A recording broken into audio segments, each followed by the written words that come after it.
ओम शांति। आज हमारी मुरली की डेट 30 नवंबर 2014 और मुरली का टाइटल है दिलाराम को दिल में बिठाकर मिलन मनाते सदा खुश रहना। अमृत वेला दिन का आरंभ है, इसलिए अमृत वेले का अमृत अवश्य पीना। तो इस मुरली में हम लोग क्लियरली देख सकते हैं बाबा कैसे ज्ञान का सागर है। एक ही बात के लिए बाबा ने इतनी तरीके से बताया है कि कैसे बाबा कितना खुश होता है मिलन मना के, और हम बच्चे भी कितना खुश होते हैं। कितनी तरह अलग अलग तरीके से हम बाबा उस बात को हमें कन्वे करते हैं, वो इस मुरली में है। और जैसा टाइटल में देखा कि बाबा ने दो चीजों पे और ध्यान खिंचाया है, खुश रहने पर और दूसरा अमृत वेले पे। तो आज बाबा ने मिलन के लिए बहुत बहुत सारी बातें करी। जो बाबा ने बताया कि बाबा ने पहले तो बोला कि ये मेला है और बाबा खुश होते हैं और वाह बच्चे वाह कहते हैं, और ये बहुत न्यारा और प्यारा मिलन है। और बच्चे को हर एक बच्चे को स्नेह और उमंग से वो मिलन मना रहे हैं। और ये स्नेह सब दुखों को भूल बाप के स्नेह और संबंध में, वाह बाप और बच्चों का मिलन वाह। तो ये स्नेह सब दुखों को भूल बच्चों का मिलन मनाने का है। एक एक बच्चा मुस्कुरा रहे हैं और बाप भी चाहे नजदीक चाहे दूर वाले बच्चे को भी देख हर्षित हो रहे हैं। बाबा और बच्चों का मिलन अलौकिक मिलन है। बाबा एक एक बच्चे को देख खुश हो रहे हैं और बच्चे भी साकार रूप में बाबा को देखकर खुश हो रहे हैं। तो ये अलौकिक मिलन कितना न्यारा और प्यारा है। हर एक के मेजॉरिटी चेहरे मुस्कुरा रहे हैं और बाप दादा एक एक बच्चे को चारों ओर देख मन में गीत गा रहे हैं, वाह मीठे बच्चे वाह। और बच्चे के दिल का भी गीत बाबा को सुनाई दे रहा है। तो ये बाबा और बच्चों का मिलन न्यारा और प्यारा है और हर एक के दिल में मिलन की खुशी इस सूरत से दिखाई दे रही है। और बाबा भी हर एक बच्चे के भाग्य को देखकर गीत क्या गा रहे हैं कि एक एक बच्चा आगे वाले या लास्ट बच्चा बाप के दिल के सम्मुख है। बाबा भी बच्चों का मिलन देख बच्चों के गीत गा रहे हैं। सारे विश्व से कितने बच्चों ने अपने दिल का संबंध शक्ल से दिखाई दे रहा है। और बाबा यही गीत गा रहे हैं, वाह सिकिलते बच्चे लाडले बच्चे वाह। इतना समय भी दिल में मिलते रहते हैं, बाबा को भी बच्चों के बिना दिल नहीं लगती। तो बाबा भी कहाँ परम धाम से क्यों भाग कर आते हैं, क्योंकि बाबा को भी अपने सिकिलते बच्चों से मिलना रहता है। और बच्चों को भी सदा दिल में बाबा की याद रहती है ना। आप सबके दिल में कौन याद है, बाबा कहेंगे ना। और बाबा के दिल में कौन, क्या एक एक बच्चे को बाबा भूल सकता है? चाहे नंबरवार है लेकिन बच्चा तो है ना। तो आज दिल में याद करने वालों को सन्मुख देख बाप दादा को कितनी खुशी है। एक एक बच्चे को देख वाह बच्चे वाह, यही दिल कहती है। बच्चे भी कहेंगे हमारे दिल में कौन, और बाबा भी कहते हैं हमारे दिल में कौन। तो ये कितना म्यूचुअल प्यार है जो बाबा यहाँ पर बता रहे हैं। और बाबा वगैरह सभी जानते हैं, कहने की भी जरूरत नहीं। बाबा को भी बच्चे भूल नहीं सकते और बच्चों को भी बाबा भूल नहीं सकते। दिल में सदा बाबा की याद है, हाजिर है। फिर बाबा कह रहे हैं कि सूक्ष्म में तो मिलन होता रहता है, लेकिन साकार में एक एक बच्चे को देख, चाहे जो दूर है चाहे नजदीक है, लेकिन बाप दादा के दिल में हर बच्चा नंबर वन याद है।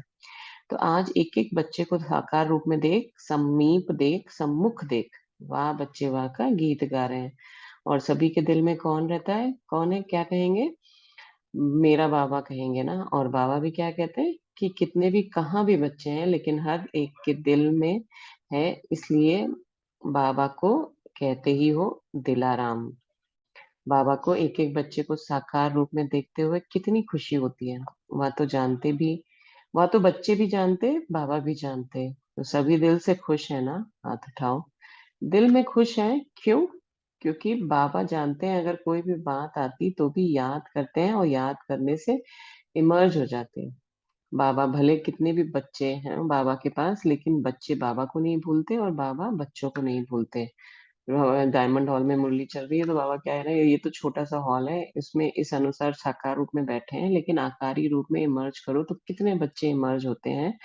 और हर एक किसी न किसी समय याद तो करते हैं, तो बाप दादा के पास आकारी रूप में इमर्ज होते हैं। बच्चे भी अनुभव करते हैं, बाबा भी अनुभव करते हैं, क्योंकि बच्चे बाप से मिलन के बिना अकेले हो जाते हैं और बाप भी बच्चों से मिलन बिना अकेले हो जाते हैं। सूक्ष्म में भी सूक्ष्म में इमर्ज सभी को कर सकते हैं, लेकिन साकार और सूक्ष्म रूप में मिलन में फर्क है।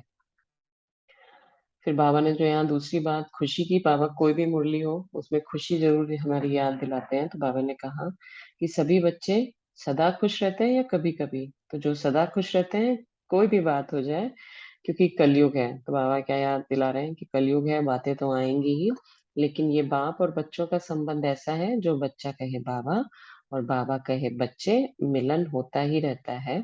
होता है ना? तो बाबा कह रहे हैं हाथ उठाने के लिए। फिर बाबा ने कहा कोई कभी कभी खुश रहते हैं और कोई सदा खुश रहते हैं। तो जो सदा खुश रहने वाले बाबा के आंखों के सामने घूमते रहते हैं, क्योंकि बाप भी बच्चों के बिना रह नहीं सकते, और बच्चों को कभी भी कोई बात हो जाती है तो वह भी भूलता नहीं है, बाबा के पास पहुंचता है। ये नाता ही ऐसा है जो भूल नहीं सकता। बाबा कहते हैं मेरे लाडले बच्चे, और बच्चे कहते हैं मेरा बाबा। एक दिन भी भूल सकता है? भूल सकते हैं?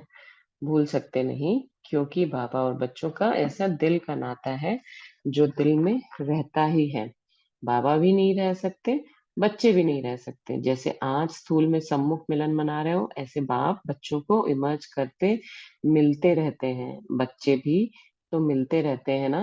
तो बाबा का आज ये कितना प्यार वाला रूप, पिता वाला रूप, बाबा कितना घराऊ होके हमसे बात कर रहे हैं कि बाबा कैसे हम बच्चों को इमर्ज करते रहते हैं और याद देते हैं, याद करते रहते हैं। तो सभी खुश हैं और खुश रहेंगे, पक्का।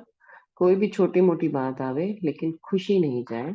जब भी अचानक कोई देखे तो सदा खुशनुमा दिखाई दे। तो हमारी धारणा की पॉइंट है यहाँ पे कि हमें बाबा की प्रत्यक्षता करनी है, तो हमारा चेहरा मुरझाया हुआ नहीं हो सकता। बाबा इतनी मुरलियों में बताते रहते हैं कि हमें खुश रहने के लिए कितने सारे रीजंस हैं। हमें कौन मिला है, यही अगर हम सिर्फ याद करते रहें, जैसे कल की साकार मुरली में भी था कि इस बात का हमें कितना नशा होना चाहिए कि हम ईश्वरीय संतान हैं, स्वयं भगवान आकर हमें पढ़ा रहे हैं। इसी बात से कितनी खुशी हो जानी चाहिए। तो हमें कोई भी देखे अचानक तो उसको सदा हम खुशनुमा दिखाई देने चाहिए। फिर बाबा ने आज साइंस को भी याद किया कि यहाँ भी दिखाई दे रहा है, देखो, बाबा के पार्ट के साथ ये साधन भी निकले हुए हैं। तो बाबा कहते हैं कि ये जो साधन सारा साइंस ने विस्तार किया है, वो हम बच्चों के लिए ही किया है। दूर बैठे भी लास्ट वाला नजदीक दिखाई दे रहा है। तो बाबा के पूरे हॉल में 25,000 लोग बैठे हैं। तो बाबा कह रहे हैं कि साइंस के साधनों के द्वारा जो भी लास्ट बैठा है, बाबा को तो नहीं जरूरत है उन साधनों की, लेकिन बाकियों को भी वो दिखाई देते हैं ना स्क्रीन में। लास्ट वाला भी नजदीक दिखाई दे रहा है। शाम के समय जब बाबा आते हैं तो साइंस भी अपना अच्छा मददगार है। वहां बैठे भी मुरली सुनने चाहो तो सुन सकते हो। साधन चाहिए।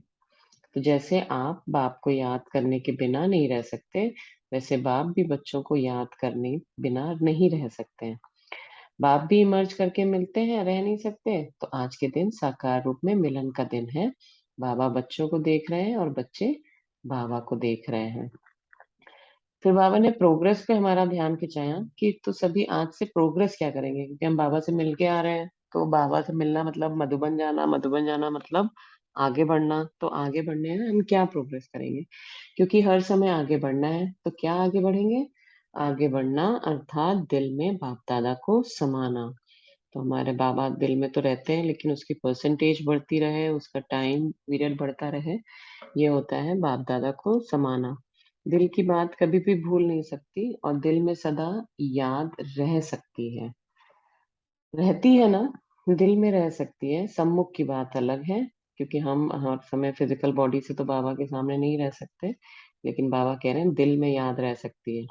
दिल में जब चाहो बाबा से मिल सकते हो, और बाबा भी मिलन मनाते रहते हैं। बाबा को भी चैन नहीं आता बच्चों के बिना। तो सदा बाप और बच्चों का इस संगम युग में मिलन मनाने का पाठ बना हुआ है। जो जितना याद करे उतना इमर्ज कर सकते हैं। तो बाप दादा भी खुश होते हैं जब सम्मुख मिलन का प्रोग्राम बनाते हैं। तो बाप दादा भी खुश होते हैं। बच्चे तो खुश होते ही हैं, लेकिन बाप दादा भी खुश होते हैं। तो सभी सदा खुश रहे। खुश रहे कि बीच बीच में कोई खुशी के बजाय और कुछ स्थिति रही, जो सदा खुश रहे, कोई भी माया के किसी भी रूप से सेफ रहे, क्योंकि भिन्न-भिन्न रूप से माया आती है, सिर्फ खुशी के रूप में से नहीं, विचारों के रूप से भी माया अपना बनाती है। तो अभी इस मिलन के बाद मन में बाप को बिठाते रहना। बात दिलाराम को दिल ही पसंद है, दिल में याद किया तो सब तरह से याद आ ही जाती है। ये बाबा ने हमें प्रोग्रेस करने का एक उपाय बताया कि हमें बाबा को दिल में समाना है और उसकी परसेंटेज बढ़ाते जानी है। फिर बाबा ने थोड़े हम लोग की खबर ली अमृत वेले की। बाबा पूछ रहे हैं, कम से कम हर एक अमृत वेला तो मनाते हो ना? जो अमृत वेला रोज मनाते हैं वह हाथ उठाओ। सब अभी अपना हाथ उठाएंगे। मन का हाथ। अमृत वेले रोज मिलन मनाते हैं। बाबा ने रिजल्ट क्या बताई? मेजॉरिटी है। हर जगह अमृत वेले का साधन तो अपनाते हैं, कोशिश अच्छी कर रहे हो, अमृत वेले को महत्व देते हो, लेकिन आगे भी जो अमृत वेले में कभी कभी हो वह आगे बढ़ना, क्योंकि अमृत वेला दिन का आरंभ है, तो उसमें जरूर याद में रहना है। बाबा यहाँ पे हमें अमृत वेले की इम्पोर्टेंस फिर से याद दिला रहे हैं कि सबको इम्पोर्टेंस पता है, कोशिश करते हैं, लेकिन अगर कभी भी अभी भी कभी कभी हो जाता है कि कभी कभी रुक जाते हैं या कभी कभी अमृत वेला मिस हो जाता है, तो उसको बाबा कह रहे हैं कोशिश करके उसमें भी आगे बढ़ो, क्योंकि अमृत वेला दिन का आरंभ है। तो अगर हमें कलयुग कल्प के आरंभ से आना है तो अपना आरंभ जो दिन का आरंभ है उसमें उठना है। बाबा क्या बता रहे हैं अमृत वेले के बारे में कि सारे दिन का प्रभाव पड़ता है। सभी खुश हैं कि बीच में माया भी चांस लेती है। खुशी नहीं गवाना। फिर बाबा यहाँ पे खुशी के टॉपिक पे आ गए। माया आवे भी तो फौरन बाप को सुना के चेंज हो जाना। अगर बाप को नहीं पहुंच सको तो अपने बड़ी निमित्त को जरूर सुनाओ। एक दिन से बढ़ाना नहीं, नहीं तो आदत पड़ जाएगी। तो वो कहते हैं ना, don't sleep over your problems. तो ये बाबा हमको कह रहे हैं कि अगर हमें माया आई है हमारे पास और हम मेरी खुशी गायब हो गई है, तो हमें बाबा को बताना है। अगर बाबा से भी हमारा कनेक्शन नहीं जुड़ पा रहा है तो निमित्त बड़े को सुनाकर हमको हल्के हो जाना है और वो बात बाबा तक पहुंचा देनी है, और एक दिन से ज्यादा बढ़ाना नहीं है। क्यों? इसका रीजन भी बाबा बता रहे हैं, वरना हमें आदत पड़ जाएगी। तो बाबा ने जो लास्ट यहाँ पे महावाक्य बोला कि ये अमृत वेले का अमृत पीना आवश्यक है, तो अवश्य इस समय को सफल करते रहना। तो ये छोटी सी मुरली थी बाबा की, जो बाबा आए और बाबा ने 30 नवंबर 2014 को ये मुरली चलाई, जिसमें बाबा ने बहुत बार हमें बताया कि बाबा को कितनी खुशी होती है हम बच्चों से मिलके, और बाबा हमारे साथ मिलन मनाते रहते हैं। हम बच्चे भी बाबा के साथ मिलन मनाते रहते हैं, लेकिन सूक्ष्म में तो मनाते हैं, लेकिन साकार में उसका अलग ही मजा रहता है। जो कि अब तो साकार का पार्ट भी खत्म हो गया, लेकिन जब ये मुरली चली तो उस समय बाबा ने कितनी खुशी जाहिर करी। फिर बाबा ने खुश रहने के लिए, जैसे हर मुरली में बता रहे हैं, फिर से बताया कि खुशी हमारी नहीं जानी चाहिए। साइंस को बताया कि कैसे साइंस हमारे लिए मददगार है, और जब से बाबा आए तब से ही साइंस ने इतनी तरक्की करी है। हमें प्रोग्रेस करने के लिए क्या करना है? बाबा को दिल में समाना है और बढ़ाते जाना है उस चीज को। और अमृत वेले का बाबा ने फिर से हमको महत्व याद दिलाया। अच्छा। ओम शांति।